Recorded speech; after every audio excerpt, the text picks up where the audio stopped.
Très bien, donc on va continuer sur l'implémentation de notre exemple d'apprentissage supervisé, la régression linéaire. Donc on a vu entamer, on a entamé les deux premières phases. Donc je récapitule. Bien, donc on avait premièrement généré aléatoirement un dataset avec y, la dimension de y égale à 200, et on a pris une seule caractéristique, un seul future, x égale à, c'est-à-dire n égale à 1. Donc on l'a généré avec la fonction de Python qui est makeGration. Ok, donc on a généré notre dataset. Donc c'était la première phase, mais la première étape fondamentale pour résoudre un problème d'apprentissage supervisé avec une régression linéaire. Deuxièmement, on avait proposé un modèle affine selon le dataset qu'on avait proposé, qu'on avait généré. On a proposé un dataset, un modèle linéaire, parce que c'est une régression. On est en train de résoudre un problème de régression. Donc on a proposé un modèle linéaire, f de x égale à x plus b. Ok. On a proposé, c'est-à-dire on a généré aléatoirement les paramètres a et b, alors que la machine doit les apprendre, pour pouvoir, c'est-à-dire utiliser ce modèle à donner de nouvelles réponses à de nouvelles situations. Très bien. Donc, on va arriver à la troisième phase qui est le fait de développer une fonction coût associée à ce modèle. Donc, cette fonction coût, c'est l'ensemble des erreurs faites par le modèle et on voudrait essayer de les minimiser. Donc, on va entamer dans cette vidéo la troisième phase de l'apprentissage supervisé pour résoudre un problème de régression linéaire, qui est le fait de déterminer une fonction coût. Donc, avant de calculer ou bien de déterminer cette fonction coût, on va essayer de l'expliquer. C'est quoi cette fonction coût sur le plan sémantique et même sur le plan mathématique? Parce qu'on est en train de, on a vu qu'en fin de compte, c'est-à-dire à la fin, on va utiliser des concepts mathématiques pour faire notre résolution. Bien. Donc, la fonction coût, c'est quoi? Donc, c'est-à-dire le modèle proposé. Dans la deuxième phase, on a proposé un modèle, qui est un modèle linéaire, qui était f de x égale à x plus b, avec notre dataset. Donc, on a généré ce dataset. Ok, on a pris m égale à 200 et n égale à 1, une seule caractéristique. On a proposé un modèle f de x égale à a de x plus b.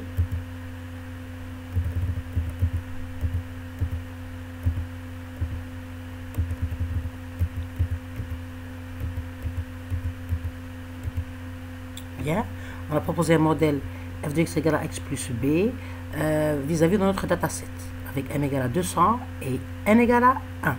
Bien. Maintenant, on a écrit bien sûr l'écriture matricielle pour pouvoir implémenter nos différents, c'est-à-dire les différentes données qui sont la matrice X, le vecteur Y et le vecteur paramètre P du modèle. Très bien. Concernant les paramètres du modèle A et B, normalement c'est à la machine de les apprendre en utilisant un dataset. Pour le moment, on a généré aléatoirement avec un random les valeurs de A et B pour pouvoir visualiser la régression linéaire. Bon, très bien. Maintenant, on a eu cet exemple-là par exemple. On a un nuage de points. On a proposé ce modèle qui est un modèle linéaire. C'est y égale f de x est égal à ax plus b. Bien. Donc, on a dit que l'ensemble des points en vert, c'est l'ensemble des exemples du dataset. Donc, chaque point représente un exemple avec ses caractéristiques x, c'est-à-dire les futures, et bien sûr son observation, bien sa réponse y, qui est l'ordonnée. Donc, x c'est l'abscisse et y c'est l'ordonnée. Très bien. Bon, on a pris n égale à 1 pour pouvoir visualiser ces différentes étapes et les comprendre. Mais après, on va faire un exemple en réel, où c'est-à-dire l'observation y, c'est-à-dire on a beaucoup d'exemples avec beaucoup de caractéristiques, avec n égale à, par exemple, des milliers de caractéristiques, selon les datasets qu'on va importer. Dans notre cas, on prend un dataset minimum, c'est-à-dire n égale à 1, pour pouvoir comprendre les différentes étapes de l'apprentissage supervisé. Et par la suite, on fera des exemples réels, sur des datasets importés dans un domaine réel. Bien, par exemple, les datasets concernant le Covid-19 ou bien des incidents qui étaient il y a des problèmes de gestion, ou bien dans des agences immobilières pour déterminer le prix des appartements, ou bien des datasets concernant le cours de la bourse en économie, ainsi de suite. On va faire des exemples par la suite, ou bien dans le domaine médical concernant les maladies infectieuses, par exemple.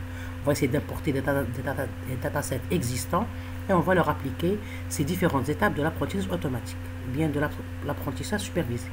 Donc pour le moment, l'étudiant doit se contenter de m égale à 200 et n égale à 1 pour comprendre mieux les différentes étapes de l'apprentissage supervisé, et comme exemple une régression linéaire, c'est-à-dire un modèle linéaire.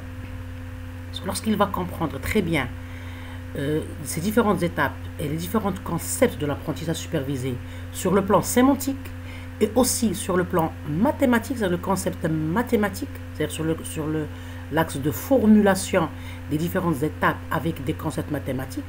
Lorsque l'étudiant comprendra très bien toutes ces notions-là, ça va être facile pour lui d'implémenter les différents algorithmes d'apprentissage qui existent, de proposer, c'est-à-dire d'utiliser les différents modèles qui existent, parce qu'il n'y a pas que le modèle linéaire, il y a beaucoup de modèles.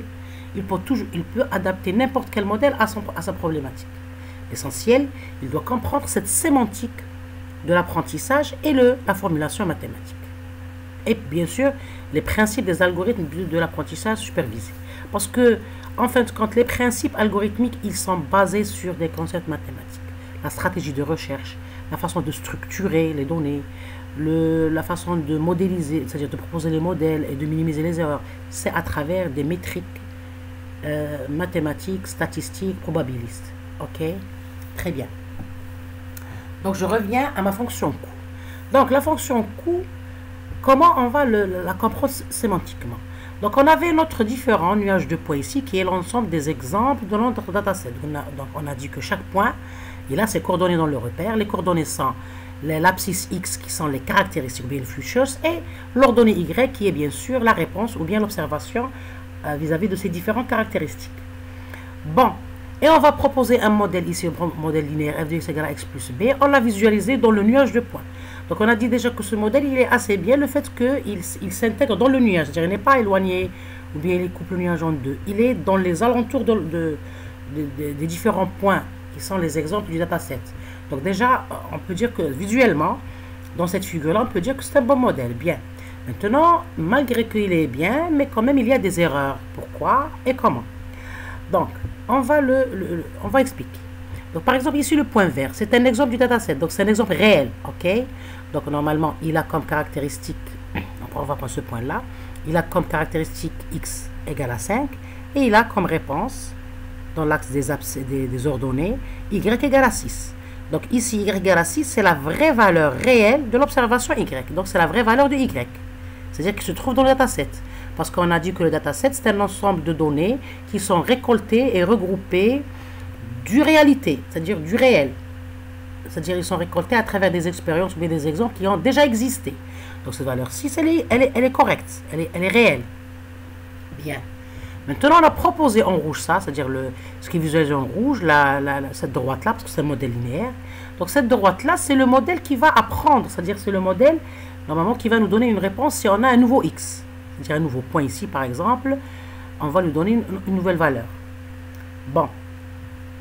Donc, avant de proposer le nouveau x, on va essayer de voir la valeur de y vis-à-vis du modèle proposé. Donc, ce point-là, normalement, il a x égale à 5 et y égale à 6. Donc, si on va utiliser le modèle proposé pour pouvoir déterminer la réponse y pour x égale à 5, en utilisant le modèle. Donc, vous voyez qu'ici, on a toujours x égale à 5, les mêmes caractéristiques, mais la réponse, normalement, elle appartient à la droite, ok, au modèle. Donc, le point, c'est ça, c'est le point noir. Donc, le point vert, il va c'est-à-dire, au lieu d'être dans cette localisation ici, il va se localiser sur la droite ici, la droite linéaire. Donc, le point noir qui se trouve sur le modèle linéaire, si on va, c'est-à-dire mesurer ou bien calculer son y, l'observation, il va nous donner un y égal à 7 fois 0,5. Vous voyez? Donc, le point s'est déplacé. Donc, ça, c'est la valeur qui a été estimée par le modèle de l'observation, c'est-à-dire de l'observation y. C'est la valeur de l'observation y, donc on dit observation y, ou bien on dit variable y, ou bien on dit target y. Donc, je vous ai déjà donné les différentes terminologies concernant cette variable. Donc la variable y, donc le 7,5 c'est la valeur estimée par le modèle de la variable y, donc 16,5. Donc déjà, on peut remarquer directement que cette valeur, elle est différente de la vraie valeur y égale à 6. Donc on peut dire ici juger, ou bien interpréter le modèle comme étant un modèle qui nous donne une réponse erronée, c'est-à-dire elle n'est pas la même que celle du dataset. Donc il a donné le vrai exemple ici avec la caractéristique x égale à 5, il doit donner normalement y égale à 6. Mais avec le modèle qui était proposé, avec x égale à 5, y a donné, c'est-à-dire le modèle a donné y égale à 7,5. Donc la machine, elle a mal estimé la valeur. Donc elle a fait une erreur d'estimation. Pourquoi? Parce qu'elle a utilisé ce modèle-là. Donc le modèle, il contient des erreurs. Le modèle, il n'est pas performant. Normalement, dans l'idéal, normalement, il devait donner 6. Mais il y a toujours, c'est-à-dire, les valeurs toujours, ils sont estimatives. Il faut dire qu'on aura toujours des valeurs approximatives. Mais on essaie d'approximiser, c'est-à-dire de minimiser l'erreur de telle façon à donner une valeur qui est un petit peu plus proche de 7,5. Donc on voudrait minimiser les erreurs. Bien. Donc maintenant on va l'expliquer géométriquement. Donc puisque la valeur estimée par le modèle c'est 7,5 et la vraie valeur du point de la caractéristique x égale à 5 c'est 6. Donc cette erreur-là, c'est cette erreur que normalement on va essayer de développer un algorithme qui va essayer de minimiser ces erreurs. Donc cette erreur, c'est-à-dire cet espace-là entre la vraie position du point, ici, qui est un exemple de dataset, avec l'observation, bien la réponse y égale à 6, il a donné une nouvelle, c'est-à-dire le modèle appris par la machine, il a donné une nouvelle valeur de y égale à 7,5. Donc cet espace-là, du vrai point vers le point dans le modèle, cet espace-là, cette droite en noir, c'est une erreur d'estimation de y par le modèle. Donc on a 7, donc comment on va la déterminer d'une façon, c'est-à-dire directe, bien banale, c'est 7,5 moins 6. Donc c'est 1,5. Donc le modèle a fait une erreur de 1,5 sur l'estimation de la réponse du point dont les caractéristiques sont x égale à 5. Ok? Donc quand même c'est une erreur. Et il faut toujours se projeter dans la réalité. On n'a pas un seul exemple, on a beaucoup d'exemples, des milliers d'exemples. Donc il va faire des milliers d'erreurs. Sur chaque exemple, il va faire des erreurs. Ok, je vous donne cette image-là. Donc l'erreur n'est pas faite que sur le point-là, que sur ce point-là du dataset. Sur tous les points du dataset. Donc il y a cette erreur-là vis-à-vis de ce point, cette erreur-là vis-à-vis de ce point, aussi cette erreur-là, etc. Donc c'est la distance entre la vraie localisation du point et le point dans le modèle linéaire. Donc il y a autant d'erreurs qu'il y a de points dans le dataset. Donc pour pouvoir déterminer c'est-à-dire cet ensemble de coûts, on va utiliser une somme par exemple. On va sommer toutes les erreurs. Ok? Donc on a un ensemble d'erreurs. Donc il faut se projeter dans la réalité. Le dataset, il comprend des millions d'exemples. Donc on a des millions d'erreurs. On va essayer de regrouper ces erreurs-là sous forme d'une métrique mathématique. Donc déjà, d'une façon, c'est-à-dire directe, c'est la somme des différentes erreurs c'est-à-dire déduite, la somme des différentes erreurs faites sur chaque exemple. Donc, maintenant, concernant cette distance-là, c'est-à-dire le fait de dire que l'erreur c'est la valeur estimée de y moins la valeur correcte de y, donc la vraie valeur, elle peut être positive ou bien négative. Parce que vous voyez ici, il y a un point ici qui est sur le modèle et un point qui est au-dessous du modèle et un point qui est au-dessus du modèle. Donc par exemple ici, 7,5 moins 6, ça va donner une valeur positive. Mais pour ce point-là, par exemple, ça peut être 5. Donc 5 moins 6, c'est moins 1. Ok? Donc ça peut être positif ou bien négatif. Donc on va faire, par exemple, prendre la valeur absolue pour pouvoir, c'est-à-dire regrouper toutes les erreurs. Donc on va faire des manipulations mathématiques pour ressortir une formulation de l'erreur qui est faite par le modèle sur l'estimation de l'observation Y, d'une façon générale, sur toutes les erreurs de tous les exemples du dataset. Donc, il y a plusieurs métriques pour formuler cet ensemble d'erreurs. Donc, cet ensemble d'erreurs, c'est la fonction coût. C'est ça, c'est cette fonction coût. Donc, et bien sûr, c'est logique, notre but, c'est de minimiser cette erreur. Parce que le top, l'idéal, c'est le fait que le modèle donne la même réponse que la réalité. Pour dire que c'est un bon modèle, et on va utiliser pour apprendre, c'est-à-dire de nouvelles, pour apprendre, c'est-à-dire la machine va l'utiliser pour apprendre, c'est-à-dire me donner une réponse Y pour une nouvelle situation X. Mais c'est pas toujours, c'est pas toujours le cas parce que c'est toujours un calcul machine qui est toujours illimité. C'est-à-dire, il a ses limites, ses réserves. Donc, notre but, c'est essayer de minimiser, donc c'est-à-dire de rendre l'erreur égale à zéro. Donc, si elle n'est pas égale exactement à zéro, il faut que l'erreur tende vers zéro. Il faut essayer de rendre l'erreur la moins, c'est-à-dire la moins minimum possible. C'est pour ça que on détermine la fonction Q, qui est l'ensemble des différentes erreurs sur chaque point du dataset, qui sont faites par le modèle, et puis on va essayer de minimiser cette erreur-là pour avoir un modèle assez performant. Même s'il n'est pas exact, il est assez performant. Donc déjà, d'un premier point de vue, je peux vous dire que les algorithmes du machine learning sont des algorithmes approximatifs. Ce ne sont pas des algorithmes exacts. Parce que le dataset, il est volumineux, il y a beaucoup d'exemples. On ne pourra jamais trouver un modèle qui peut généraliser tous les exemples d'une façon exacte. Donc, on trouvera un bon modèle, mais il est toujours approximatif. Il va donner une valeur Y estimative, ou bien approximative, ou bien approchée. Donc, ça nous lance vers les vidéos concernant les techniques d'optimisation. Donc, les algorithmes d'apprentissage, en fin de compte, c'est des algorithmes d'optimisation. On a vu en optimisation qu'il y a des méthodes exactes et des méthodes approchées. Le top, c'est d'utiliser une méthode exacte pour avoir la valeur exacte. Mais dans la réalité, en utilisant la machine, qui est le computer, qui a ses limites bien sûr, c'est-à-dire ça reste toujours, on utilise toujours des techniques approximatives. C'est-à-dire la solution donnée, elle est bien, elle est de qualité, elle est de bonne qualité, mais elle reste toujours approximative vis-à-vis de la vraie valeur réelle c'est-à-dire de la réponse. Ça, c'est en parenthèse une remarque pour un début, et on reviendra par la suite lorsqu'on va utiliser des algorithmes, lorsqu'on va implémenter des algorithmes et interpréter nos résultats sur des exemples des datasets réels qu'on va importer. Donc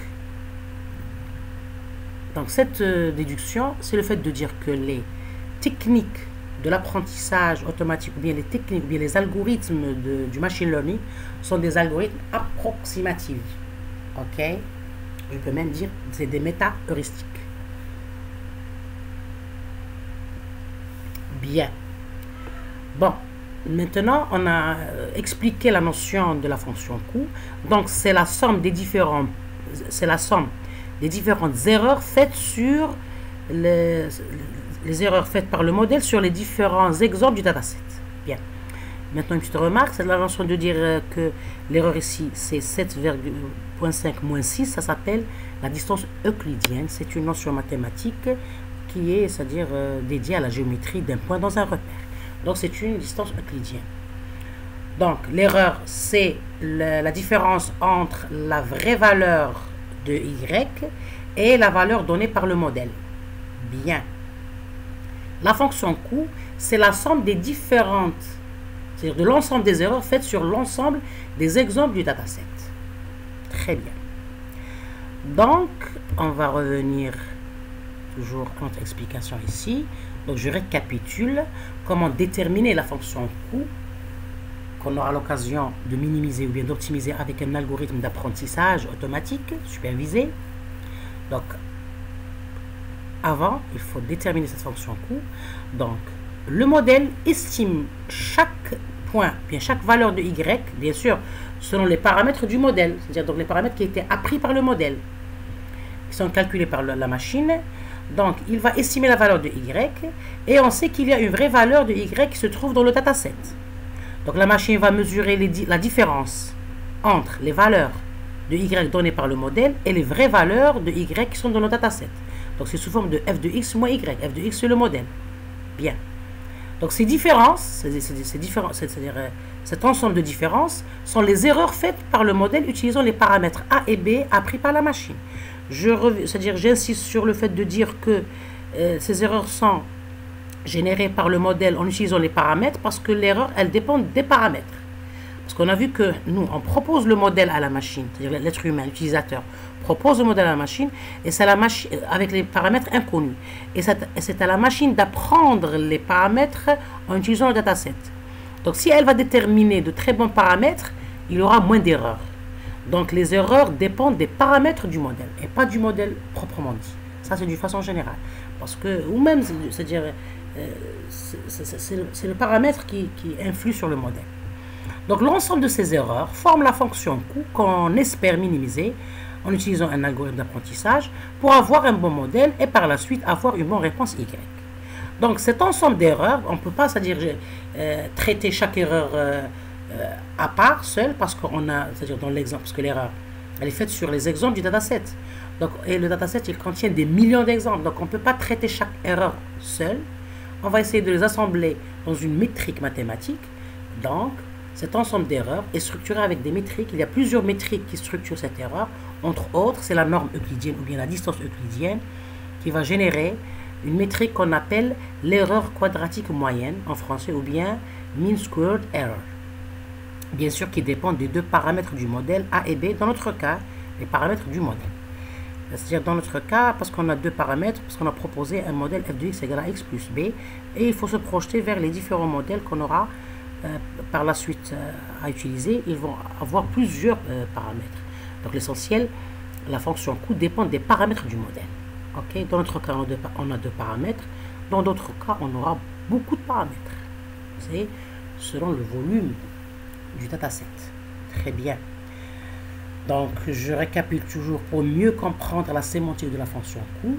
Donc, par exemple, dans notre cas, pour un point x égale à 5, on a y égale à 6 selon le dataset. C'est un exemple du dataset. Donc, c'est une vraie valeur de y. C'est un exemple qui a existé et qui a donné la réponse 6 pour les caractéristiques 5. Très bien. Le même point, c'est le même exemple, on va essayer de le traiter avec le modèle de régression linéaire qu'on a proposé, f de x égale à x plus b. On a appelé le régresseur. On a obtenu le point. Avec la caractéristique x égale à 5, on a obtenu la réponse y égale à 7,5. Bien sûr, en utilisant le modèle d'apprentissage de la machine, f de x égale à x plus b. Donc, c'est une valeur qui est estimée par le modèle. Donc, on essaie de comparer les deux valeurs. On voit qu'il y a une certaine différence entre les deux. La vraie valeur, c'est 6. La valeur estimée, c'est 7,5. Donc, il y a une différence. Donc, cette différence est une erreur commise par le modèle. Donc, il y a une erreur qui est commise par le modèle dans l'apprentissage. Donc, cette erreur, on peut la calculer en utilisant la norme euclidienne. Donc, c'est 7,5 moins 6 égale à 1,5. Cette erreur peut être négative ou positive. Donc, on peut ajouter la valeur absolue.